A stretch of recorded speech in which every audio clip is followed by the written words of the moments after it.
शास्त्र में किसने कहा ये वचन? शिवी नाम के इंद्र ने कहा कि भाई ये तो विष वृक्ष है, इसको मैं जितना इसका ध्यान रखता हूं उतने ही जहर के फल खाने को और अधिक मिलेंगे। इसलिए मैं इस निष्कर्ष पर पहुंचा हूं। अपने गुरु बृहस्पति से जाके कहने लगे आप हमको कैवल्य मोक्ष प्राप्ति का मार्गदर्शन दें, किस विधा से मैं इस भवसागर से छूट सकता हूं। अब जो सद्गुरु होगा, पूर्ण गुरु होगा, वो प्रसन्न होता है ये सुनकर के कि उनके शिष्य को अब मोक्ष में रुचि हो रही है, संसारी भाव से वो उबरना चाहता है। क्योंकि संसार तो एक कभी ना अंत होने वाली कहानी है। आप कुछ नहीं कर लो, रोज नई चार चुनौती तैयार मिलेगी आपको, वो कभी समाप्त नहीं होता, कहीं उसका अंत नहीं। तो ऐसी स्थिति में बृहस्पति ने उनको ब्रह्म ज्ञान का उपदेश देना आरंभ किया और उनको शिवाराधन के लिए प्रेरित किया। बृहस्पति के उपदेश से शिव महाराज ने आराधना की, तप किया। कितना? प्रतिदिन 35,000 नाम जप करते थे। कौन? शिव नाम के जो इंद्र। कितना जप रोज करते थे? 35,000। केवल का तो अधिकार था, वो नमः शिवाय करते थे। आप सबको शिवाय नमः यही सुरक्षित है। एक ही बात है, तो पहले व्याख्यान हो गया। तो शिव महाराज प्रतिदिन 35,000 नाम जप करते थे और कितने समय तक किया? हमारे यहाँ पृथ्वी के काल की दृष्टि से देखें तो लगभग 14,000 वर्ष शिव महाराज ने जप किया। इतना अखंड जप करते। अब ये समस्या नहीं होनी चाहिए, ये पृथ्वी की गोल गाल ये सब बता करके अब समस्या नहीं होनी चाहिए किसी को कि कैसे संभव है 14,000 साल जब हो जाए। आदमी तो 70-80 साल से ज्यादा जी नहीं सकता, वो समझा दिया। अब उन्होंने जब इतना तप किया तो भगवान शिव उन पर प्रसन्न हो गए, महादेव दर्शन देने आए और भगवान उन पर परम प्रसन्न थे। प्रसन्न होकर के प्रभु ने उनसे कहा संतुष्टो हम, मैं पूरी तरह संतुष्ट हूं, हे इंद्र जो चाहो सो मांगो। और उन्होंने क्या कहा? हे प्रभु मुझे आपकी शुद्ध भक्ति के अतिरिक्त और कुछ नहीं चाहिए। क्योंकि जो परिपक्व होते हैं अध्यात्म में वे भगवान से भगवान को ही चाहते हैं और दूसरी वस्तु में नहीं मानते, क्योंकि बाकी सब हंसाता है, इसमें कोई शंका नहीं। तो उन्होंने दृढ़ता से यही कहा कि मुझे केवल और केवल आपकी शुद्ध भक्ति चाहिए और दूसरे पदार्थ में मेरी रुचि नहीं। भगवान भी प्रसन्न थे।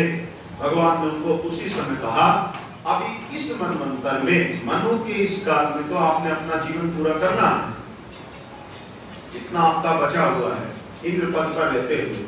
उसके पश्चात जैसे आपका ये देह पूर्ण होगा, आप मेरे धाम में आकर, शिवलोक में आकर मेरे गण बनोगे और मैं आपको गणपति पद दूंगा। अब ये गणपति पद माने क्या? शिव गणों के एक विशेष समूह का मालिक बना दूंगा, स्वामी बना दूंगा। गणपति कहते हैं खाली भगवान गणेश का ध्यान ना आए, गणपति कहने का ये भी भाव है शिव गणों का अधिपति, उनको लीडर, आप कह सकते हो टीम लीडर की तरह से। जैसे ही मनवंतर पूर्ण हुआ, शिव महाराज देह पूर्ण करके कहाँ गए? शिवधाम। जब शिवलोक में आ गए तो इनको सारूप्य मोक्ष मिला था, तो इनकी आकृति भी भगवान शिव जैसी ही हुई, जटाजूटधारी। इनके भी सिर पर दो कला का चंद्रमा, शिव के सिर पर जो चंद्रमा है ये 2 कला का होता है, विद्या का चंद्रमा जितना है दिखने में, उसी आकार के चंद्रमा को शिव पर, तो वैसे ही हो गया। त्रिनेत्रधारी हो गए, कर्पूर गौरव हो गए, शुद्ध स्फटिक मणिवत, यानी दिखने ऐसे लगे जैसे कर्पूर गौरव, कपूर का रंग जैसा गोरा, कर्पूर जैसे गोरे ये भी दिखने लगे, और नीलकंठ जैसे हो, बिल्कुल दूसरे शिव ऐसे लगे। कौन? शिवी महाराज। और ये है कौन? इंद्र। वहां इंद्र थे, शिवलोक में इनका क्या नाम हो गया? चंड। शिव का एक गण बन गए और किस नाम से हो गए? चंड। और महादेव ने इनको एक और विशेष वरदान दिया। इस ब्रह्मांड में जो मैंने गिनवा दिए थोड़ी देर पहले, इन शिवलिंगों को छोड़ करके जो शिवलिंग शेष रह गए, उन शिवलिंगों में जो भोग लगेगा, स्पर्श हुआ अन्न होगा, वो तुम्हारा भोजन होगा। उसे अन्न कोई यदि लेगा तो तुम उसे दंड दे सकते हो। महादेव ने चंड को ही अधिकार दे दिया, इसलिए ध्यान रखना पड़ेगा। जो भी मैंने गिनवा दिया, बार बार क्यों समय खराब करना। तो जितने शिवलिंग मैंने कहे उनको छोड़ करके जो सामान्य शिवलिंग है, यदि उनके ऊपर कोई भी नैवेद्य स्पर्श होके चढ़ा, ध्यान दें, दूर रखा है तो अलग बात है, यदि स्पर्श हो चुका है अथवा पुष्पहार स्पर्शित है तो उसको उठाकर सीधे हम किसी को नहीं दे सकते। क्या करें? अब चंड देवता प्रत्यक्ष तो आते नहीं लेने कि भाई मैं लेके जाऊंगा, तो उस स्थिति में उस निर्माल्य का, नैवेद्य आदि का क्या किया जाए? इसका समाधान करते हुए शिव महापुराण की विद्येश्वर संहिता ने सुंदर ढंग से व्याख्यान किया है। मंदिर के अंदर शालिग्राम भगवान की अवस्थिति होनी चाहिए और शालिग्राम जी को शिवलिंग के ऊपर चढ़ा हुआ जो नैवेद्य है उसको ग्रहण करके पहले शालिग्राम जी से स्पर्श करा देना चाहिए, फिर उसे भक्तवृंद में वितरित किया जा सकता है। किंतु सीधे वहां से उठा करके यदि देंगे और यदि वो शिवलिंग शास्त्र में कहे हुए शिवलिंगों में नहीं आता है तो उस नैवेद्य को, निर्माल्य को ग्रहण करने से दोष लगेगा। कौन सा? चंड दोष।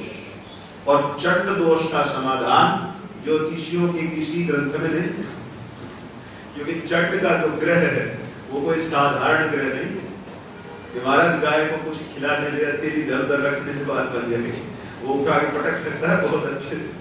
इसलिए शिवलिंग पर जब भी कोई पदार्थ चढ़ा, फिर बोल दो, बाणलिंग यानी नर्मदा से प्रकटित शिवलिंग, एक धातुलिंग यानी स्वर्ण चांदी तांबा आदि धातु से बना हुआ लिंग, रत्नलिंग वो तो अब कहीं है नहीं, सतयुग में ही होते थे, यानी पुखराज आदि से बना हुआ शिवलिंग, सतयुग में उसी की महिमा थी।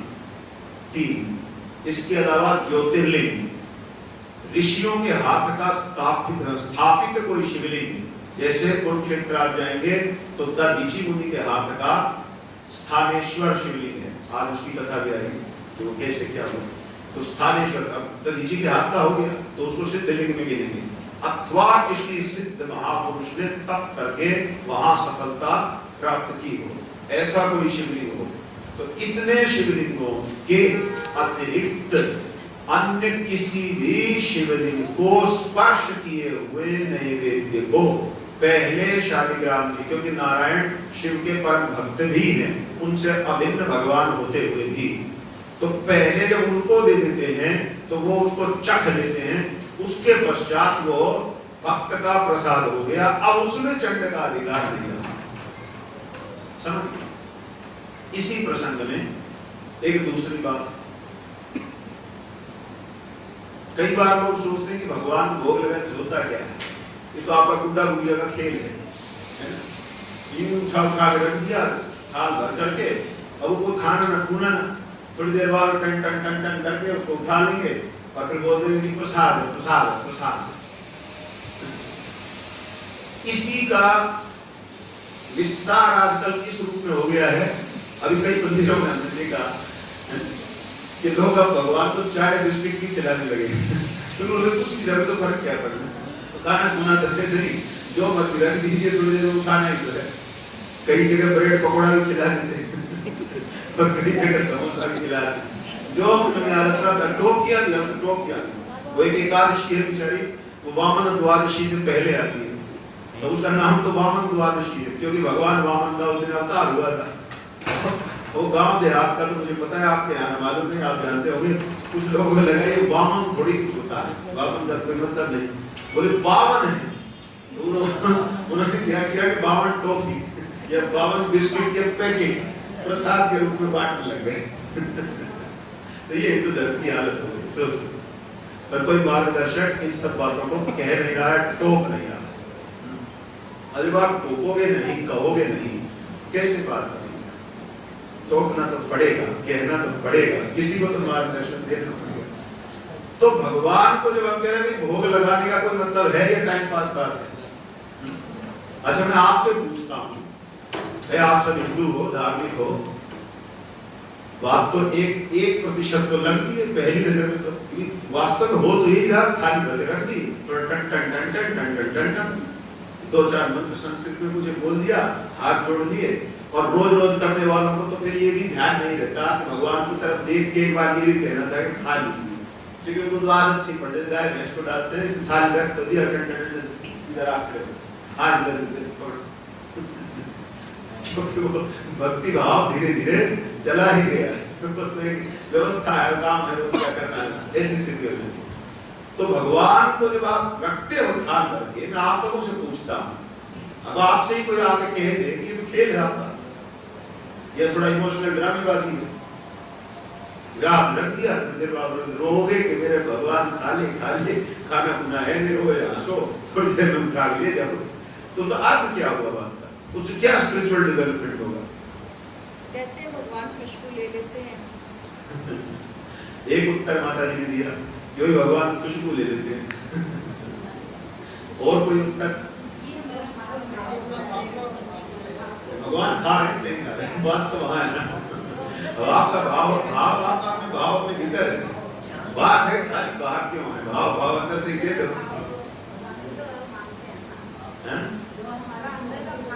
हाँ तो फिर भगवान खा क्यों ले रहे हैं?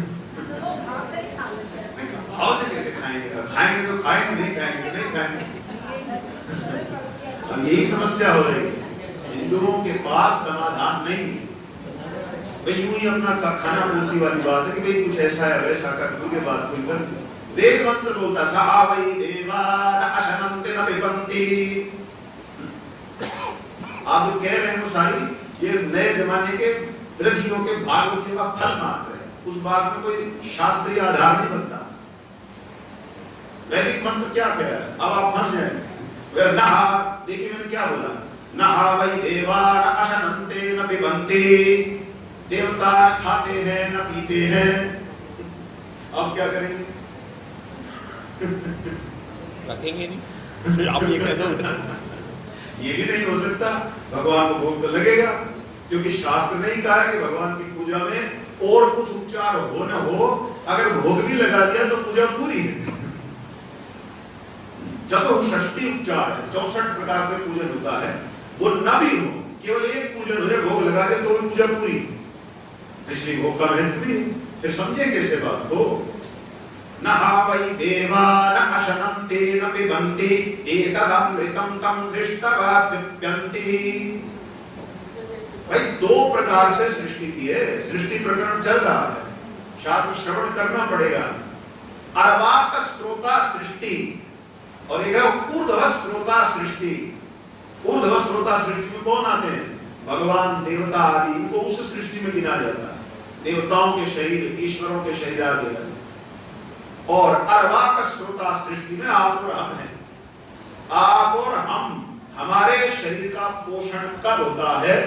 जब उसमें अन्न और जल को आप अंदर डालते हैं, नहीं तो बैठ जाएगा। अगर इस देह के भीतर आपने कुछ नहीं डाला तो ये शरीर चल सकता है क्या? नहीं चल सकता। आप कुछ सही दिशा में गए थे, उत्तर देने। धर्मशास्त्र कहता है, अरे हम कहां कह रहे हैं कि देवता खाते हैं, तो जबरदस्ती पीछे पड़े हो, ये खाना चाहिए, नहीं खा रहा तो क्यों भोग लगाए? हम तो खुद ही मानते नहीं खाते, हमारा तो वेद ही कह रहा है, नहा वै देवा अशनन्ते न पिबन्ति। अरे तुम खाने तो पीते भी नहीं, क्योंकि जो ऊर्ध्व स्रोता सृष्टि के प्राणी हैं, उनकी जो शरीर का पोषण है वो इस बलि वैश्वदेव सिद्ध अन्न को देखने मात्र से ही हो जाता है, उनको खाने की आवश्यकता ही नहीं। एतद अमृतम, अमृत किसको कहा? नैवेद्य को कहा। अमृत संज्ञा कब हो जाती है? जब उसका बलि वैश्वदेव कर्म कर देते हैं, तब उसको क्या कहते हैं? अमृत। एतद अमृतम तम दृष्टवा, उस अमृतमयी भोग को, नैवेद्य को दृष्टवा, देख करके देवता क्या होते हैं? तृप्यन्ति, वे संतुष्ट हो जाते हैं। कोई खाने वाले तुम क्यों जबरदस्ती लक्ष्य दे रहे हो कि इसके हलक में दे? अगर जो खिला कम्युनिस्ट, ये जो खिलाया नहीं तो थाल भर के रखने का फायदा क्या हुआ? ये तो तेरे दिमाग का कचरा है कि पेट तो तभी भरता जब खाते हैं। क्यों भाई? अच्छा वो बोले ये नई बात बना दी, अगर ये तो खाते ही नहीं, ये तो दिखा दिया, इतने से ही बात हो जाती है। ऐसे भी कहीं होता है कि देख किसी को संतुष्टि नहीं, बिल्कुल होता है। इस प्रकृति में अत्यंत भिन्न विभिन्न प्रकार के विविध प्रकार के नियम मिलते हैं। अरे भाई आप हमको संतान उत्पन्न करनी पड़ती है, यदि तो मैथुन धर्म के बिना असंभव बात है। लेकिन छिपकली आदियों में तो केवल पसीने स्पर्श से ही होता है कि नहीं होता? वहां तो उसी से संतान का जन्म के लिए वो गर्भवती हो जाती है। तो इसी प्रकृति में एक जीव के लिए भिन्न नियम है, हमारे लिए भिन्न नियम है। अंडजों के यहाँ गर्भ का निर्माण अंडे के भीतर होता है, स्वेदजों के यहाँ स्वेदज यानी पसीने के स्पर्श से ही गर्भ ठहर जाता है। और दूसरी ओर हम लोग जरायुज हैं, हमारी माताओं के गर्भ में तो अंडा नहीं बनता। उस प्रकार से जिस प्रकार से मुर्गी आदि की स्थितियां, इतने पर भी जन्म सबका हो रहा है, लेकिन जन्म के विधा अलग अलग दिख रही है कि नहीं दिख रही? प्रक्रिया भेद स्पष्ट है। तो इसी प्रकार से मेरा पेट तो तभी भरेगा जब पेट में जाएगा, मेरा शरीर तो तभी कहेगा कि तृप्तोस्मि, जब खाना अंदर जाएगा। लेकिन आप यही नियम मेरे देवता के ऊपर नहीं थोप सकते कि उसके पेट के भीतर पहुंचाओ तभी वो संतुष्ट होगा, नहीं तो मैं नहीं मानता। नास्तिक को समस्या है, उसकी समझ मत मान, हम कहा करें तू मान। वो कह रहा है तम दृष्टवा एतदमृतम तम दृष्टवा तृप्यन्ति, मैंने देख लिया, मैं संतुष्ट। भगवान का भक्त कह रहा है मैंने आपके सामने रखा, मैं भी संतुष्ट। तो तीसरे तेली बीच में क्यों रो रहे हैं? अब जिसने खाना है वो देख के संतुष्ट, जो भक्त है वो भगवान के सामने थाली रख के वैदिक विधान करके संतुष्ट। तो दोनों तरफ पूर्ण संतोष है, भक्त को भी आनंद है, भगवान को भी आनंद है। अब जिसका इस प्रक्रिया से कोई संबंध नहीं, वो शोर मचा रहा है खड़ा होकर के, मचा। हमको क्या फर्क पड़ता है? तो आप समझे, जो ऊर्ध्व श्रोता सृष्टि में आने वाले देवी देवतागण हैं, वो अन्न जल को खाते ही नहीं है।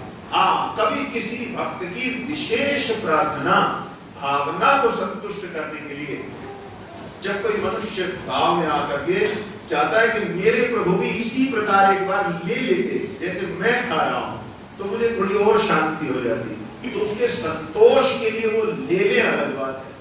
आप कहोगे फिर ये वृंदावन में वो मटकी फोड़ फोड़ करके देखता था कि खाता था। अब कहां गया वैदिक मंत्र? भाई वो मनुष्य रूप में अवतार लेकर आया है, तो मनुष्यों के समान ही तो व्यवहार करेगा। लेकिन जब वो मत्स्य रूप में, मछली के रूप में आया था, क्या तब भी मटकी फोड़ता था किसी की? जब वो कच्छा अवतार लेकर के आया था, तब भी क्या वो यही बोलता था कि उनको खाना पानी दो? जब मनुष्य रूप में अवतरित हुए तो मनुष्य रूपेण आचार किया, किंतु जब अपने देवत्व भाव में है, जब वैकुंठाधिपति भाव में है, कैलाश अधिष्ठान में है, तब थोड़े मनुष्यवत व्यवहार करेंगे। एतदमृतम तम दृष्टवा तृप्यन्ति, तब तो वे अमृतमय भोग को देख करके ही प्रसन्न हो जाते हैं। एक और भी सामान्य सा तर्क है, मान लीजिए आपका बालक कल स्कूल से आए, आपके लिए कुछ चॉकलेट या खाने की कोई मिठाई है, पापा आपके लिए उपहार, तो पापा कहिए कि गला दे भाई और खा के पेट पे हाथ देने बैठ जाए, वो क्या करेगा? जरा सा चख के कहेगा, वो इतने में खुश हो जाएगा कि मेरा पुत्र मेरे लिए कुछ लाया है। वो जरा सा चख के कहेगा बेटा तू ही खा, वो इतने में तृप्तोस्मि कि तू लाया, यही बहुत बड़ी बात है। तो इसी प्रकार से जो देव है, जो परमात्मा है, हम सब उनकी संतान हैं। अमृतस्य पुत्राः, मेरे बेटा हम उनकी संतान हैं। तो वो केवल देख करके ही संतुष्ट है कि इसकी ये भावना है कि मैं भी बैठा हूं, मेरे लिए भी कुछ करना है इसको। ऐसा नहीं है कि भाई आप अपना खा पी लिया, नए जमाने के बाल को तरह और बूढ़े माँ बाप कुएं में पड़े, हमने तो खा लिया ना अच्छे से। इस प्रकार से नहीं है, बल्कि परंपरा प्राप्त बुद्धि है कि भाई माता पिता के लिए अन्न रखना, और उनकी जो ऊर्ध्व श्रोता अवस्था है उसमें वो देखने मात्र से ही तृप्त है। इसलिए श्री मूर्ति या श्री विग्रह भगवान हमारे समान उसको उठा के खावें, ये कोई आवश्यक नहीं है, क्योंकि प्राण प्रतिष्ठा में जो मंत्र पढ़े जाते हैं उनमें कहीं भी किसी भी मंत्र में उनको अर्वाक श्रोता के रूप में हम नहीं प्रतिष्ठित कर रहे हैं, उनको सर्वत्र ही हम ऊर्ध्वस्थ श्रोता के रूप में प्रतिष्ठित कर रहे हैं, देव रूप में प्रतिष्ठित कर रहे हैं। और जो देव रूप में प्रतिष्ठित है वो केवल देखने मात्र से ही संतुष्ट है। तो शंका के लिए कोई स्थान नहीं है। हमारा शास्त्र कह ही नहीं रहा है कि भगवान अपना हाथ ये बांसुरी को नीचे करके थोड़ा लाए और रोज बैठ के हमारा दाल चावल खाए, ऐसा शास्त्र ने नहीं कहा है। तो इसलिए जो नहीं जानते समस्या उनको है, जो जानते हैं उनको ही समस्या है। तो इसलिए भगवान के नैवेद्य को लेकर कभी मन में शंका होनी ही नहीं चाहिए। वो तो वास्तव में प्रसाद है, उसको बड़े प्रेम से सौभाग्य समझ करके ही ग्रहण करना चाहिए।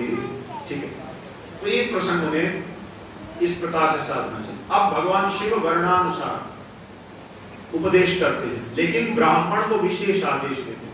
अब बोलते जो ब्राह्मण है उसको प्रातः काल की संध्या में प्रतिदिन 10 माला गायत्री मंत्र जप अवश्यमेव करना चाहिए, जो ब्राह्मण है। अन्यथा ब्राह्मण को प्रतिग्रह दोष से बचने में संकट आएगा। ब्राह्मण को सामान्य सी बात है, लोग कुछ न कुछ देते रहते हैं। दान, ध्यान दे, दान शब्द का जो व्यवहार है और प्रतिग्रह शब्द का जो व्यवहार उसमें अंतर है। दान वो है, आपने हमको ये 10 रुपए दिया, मैंने इसको गो सेवा में लगा दिया, शिव पुराण खरीद लिया अथवा कोई धर्म कार्य कर दिया, तो वो दान में है। किंतु यदि इस 10 रुपए को ले जाकर मैंने 2 चपाती अपने लिए खाई, तब ये प्रतिग्रह है। क्या शब्द है? प्रतिग्रह। प्रतिग्रह यदि करूंगा तो कर्म दोष, जो जिसका ये 10 रुपए है और उसने जिस नीति से, धर्म से अधर्म से जिस प्रकार इसको कमाया है, तो उसका एक अंश मेरे जीवन में भी अपना प्रभाव दिखाएगा। ये प्रतिग्रह है। धर्मशास्त्र में तो प्रतिग्रह उतना ही करो जितनी तुम्हारी औकात है। कहीं ना हो कि लोग लालच में फंस के दे दो और ले आओ। जितना विद्वान होता है उतना सावधान होता है। ये तो मुसीबत भी बन सकता है। अभी तो हम खुश होकर के ले तो रहे हैं, कहीं ऐसा ना हो ये संकट में डाल दे। तो जितना प्रतिग्रह करे उसके अनुपात में तप भी हो। यदि तप है तो करो। अभी तो आपकी अंतरात्मा जानती है आप में कितना तप है या नहीं, दूसरा कैसे जान सकता? जो दान को ग्रहण कर रहा है उसको अपना पता है कि मेरा तप कितना। अगर आपको लगता है कि आप में तप है, ले लो, और यदि आपको लगता है कि नहीं है तो सावधान हो जाइए। प्रतिग्रह और दूसरा दान, इनमें ये अंतर है। भगवान शिव ने क्या आदेश दिया? यहाँ ब्राह्मण को प्रातः काल संध्या में 10 माला गायत्री मंत्र करें, संध्या के पश्चात 1000 गायत्री।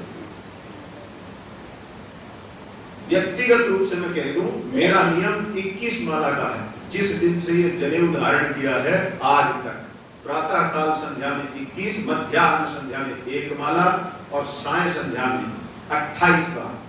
इतना ही महादेव ने शिव पुराण में आज्ञा की।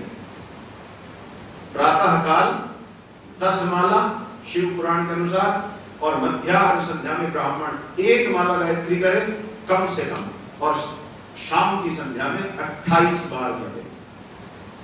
कभी बीमारी आदि के कारण संक्षिप्त तो हुआ हो तो बात अलग है, सामान्यतया इसी प्रकार करना चाहिए। सन्यासी, वैसे आजकल तो सन्यासियों, जैसे कल भी खूब चर्चा हो गई थी, हालत अलग ही है। अच्छा, लोग भी बेशर्म हैं, वो देखते रहते हैं कि ये सन्यासी सन्यासियों जैसा नहीं जी रहा है, तो भी उनके चरण दबाते ही रहते हैं बैठे बैठे। पता नहीं क्या समझते हैं, किस बात का भय है या क्या कारण। यहाँ शिव पुराण में भगवान शिव ने कहा प्रामाणिक जो सन्यासी है उसे प्रतिदिन 12,500 प्रणव यानी ओम मंत्र का जप करना चाहिए।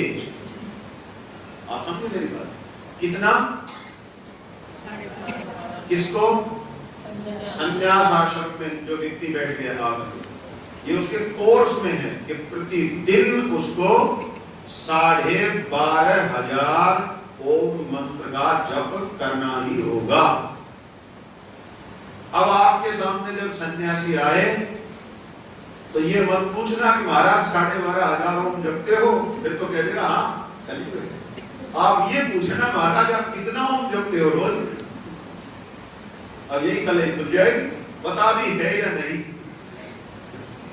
अब कई कई तो ये बोलते हमारा तो चलता ही रहता है, अरे चलाओ मत, थोड़ा बिठा लो, चल बहुत लिया तो फिर उसको बैठ कर आराम से शांति से कर।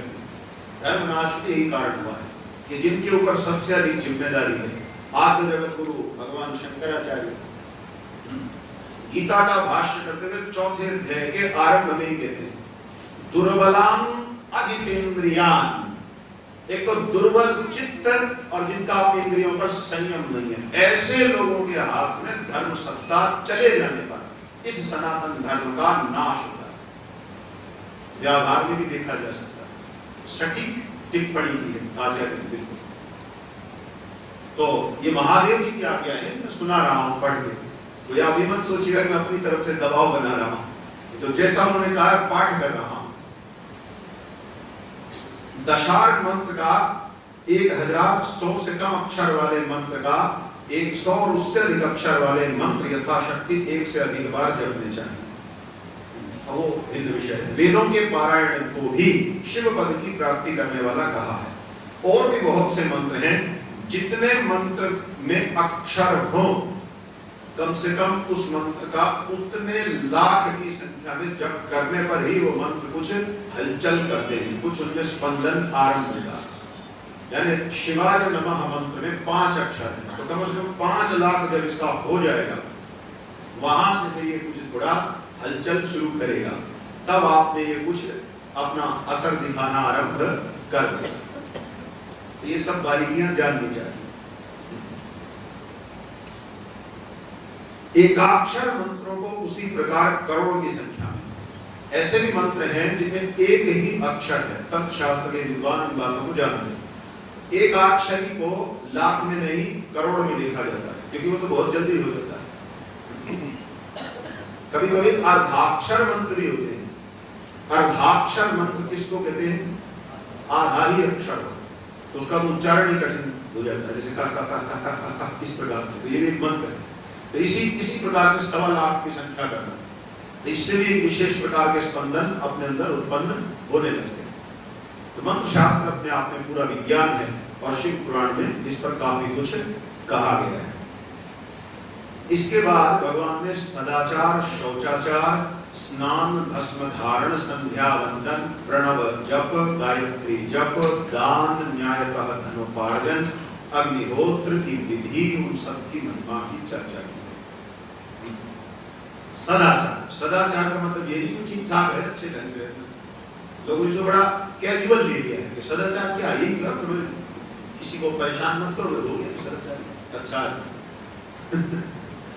जब सदाचार, अभी आधुनिक चिंतन तो ये है, धर्म को पहले कहेंगे राजनीति से अलग कर दो, फिर कहेंगे समाज से अलग कर दो, फिर कहेंगे धन कमाने के मामलों से अलग कर दो, फिर कहेंगे स्कूल से अलग कर दो, फिर कहेंगे स्त्री पुरुष के संबंध से अलग कर दो, फिर कहेंगे माँ बेटे के संबंध से अलग कर दो, फिर कहेंगे पिता पुत्र के संबंध से अलग कर दो। ये धर्म बेचारा कहीं रहे कि ना रहे, सब से इसको अलग कहाँ रहे, कहीं रहे कि ना रहे, और क्यों अलग करो, क्या परिणाम होगा? देख तो जो हो रहा है, जहां जहां से धर्म को अलग किया है वहां वहां क्या गुल खिल रहे, वो बताने की आवश्यकता है ही। सब जगह से निकालते जाओ, हटाते जाओ, दूर हटाते। अब जहां जहां से धर्म हटेगा वहां वहां अधर्म तो आके बैठ ही जाएगा। ठीक बात है, तो इस पर चिंतन कीजिएगा। तो सदाचार, अरे धर्म तो व्याप्त है, धर्म तो मनुष्य के जीवन में ऐसा कोई पक्ष ही नहीं है जहां उसकी व्याप्ति न बने। या तो सामने वाला धर्म को समझ ही नहीं रहा है कि धर्म कहते किसको है। उन्होंने एक शब्द गढ़, धर्म ने आस्था, बस आस्था को धर्म किसने कह दिया भाई? कहां पढ़ा आपने, किस शास्त्र में कहा कि धर्म माने आस्था? अरे आस्था तो किसकी क्या पता कहां हो जाए। आस्था तो लोगों की ऐसे ऐसे लोगों में भी ये कहते हैं कि समोसा खा लेना भगवान की कृपा हो जाएगी। आस्था तो वहां भी है लोगों की, या नहीं? अब मैं उसको धर्म मान लूं क्या? आप बताइए, अरे धर्म है कोई मतलब खेल है क्या? ये कोई कैसे मिट्टी उछाल रहा है फुटबॉल के साथ, ये इसको धर्म मान लेगा? आस्था है लोगों की। ऐसे भी लोग जो इस देश में लालू प्रसाद का मंदिर बना के बैठ जाते हैं, तो मैं उसको धार्मिक कहूंगा फिर तो, क्योंकि उसकी तो आस्था हो गई वहां। तो वहां आरती भी होती होगी, पुजारी क्या पता वहां वेद मंत्र भी बोलते हो बैठ करके, ये भी संभव है। और लोगों ने आरती भी बना रखी हो, क्या पता ओम जय लालू देवा क्या कर सकते हैं। ऐसे ऐसे प्रकरण आपने भी सुने होंगे, बीच बीच में आते रहते हैं। तो धर्म को आपने आस्था कह करके, तो वास्तव में धर्म को आप जानते ही नहीं, या यही कह देते हमें नहीं पता आप ही बता दो। तो ये धर्म क्या है? धर्म का अर्थ जान लीजिए। धर्म का अर्थ है वेदों के वो प्रेरक वाक्य जिनसे पशुत्व की वृत्ति का निराकरण हो करके ईश्वरीय प्रवृत्ति मनुष्य में आ जाए। दोबारा कह रही थी, ध्यान से समझ लीजिएगा। धर्म का अर्थ है वेदों के वो प्रेरक वाक्य, प्रेरक, वेद प्रेरक है, ध्यान दें, वो प्रेरक वाक्य जिनसे पशुत्व की वृत्ति का निराकरण होकर मनुष्य में ईश्वरीय प्रवृत्ति का संचार हो जाए, उसको क्या कहते हैं? धर्म। अब मैं अगर मीमांसा की भाषा का प्रयोग करूंगा, वो शब्द बोलूंगा तो लोग समझ नहीं पाएंगे, इसलिए मैंने उसको सीधे हिंदी में कह दिया।